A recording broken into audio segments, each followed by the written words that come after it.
ஸ்ரீஜாவோட கொலைத்திட்டம் வெளியே தெரிய வருமா? ஒரு வழியாக பாஸ்கரன் ஹாஸ்பிட்டல்லேருந்து வீட்டுக்கு வந்துட்டாரு. எல்லாரும் வீட்டில் உட்காந்து டிஸ்கஸ் பண்ணிக்கிட்டு இருக்காங்க குருஜி வர்றதை பற்றி. இப்போ பல்லவி வந்து சிந்தாமணி கிட்ட, அத்தை எனக்கு ஒரு காஃபி தாங்க அப்படின்னு கேட்குறாங்க. அதுக்கு சிந்தாமணி நக்கலாக பேசிகிட்டு இருக்காங்க. இசை வர்றாங்க. ஒரு காஃபி தானே அக்கா கேட்டா, போட்டு கொடுத்தா என்ன அப்படின்னு சொல்கிறாங்க இசை. அப்போ இந்த வீட்டுக்கு யார் வராங்கன்னு உனக்கும் விஷயம் தெரியாதா அப்படிங்கிறாங்க சிந்தாமணி. யார் வர்றா அப்படின்னு கேட்குறாங்க இசை. தேவகி சொல்கிறாங்க, நம்ம வீட்டுக்கு குருஜி வராருமா அப்படின்னு. ஸ்ரீஜா கேட்குறாங்க, மறுபடியும் எதுக்கு வராரு குருஜி அப்படின்னு. இல்லை, நம்ம வீட்டில் எந்த நல்லது நடந்தாலும் அவர்கிட்ட கலந்துக்காமல் நம்ம பண்ணதே கிடையாது.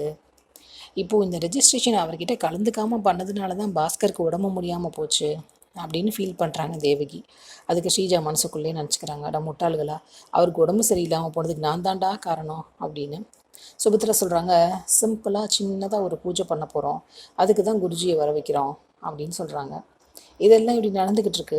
இந்த வீட்டுக்குள்ளேயே இருந்து இவ்வளோ திருட்டுத்தனம் பண்ணுற ஸ்ரீஜாவை எப்போ தான் கண்டுபிடிக்க போகிறாங்க சுபத்ரா? இந்த சீரியலை பற்றி உங்களோட அபிப்பிராயம் என்ன? கமெண்ட் பண்ணுங்கள். எப்படியெல்லாம் போனால் நல்லாயிருக்கும் அதையும் சேர்த்து கமெண்ட் பண்ணுங்கள்.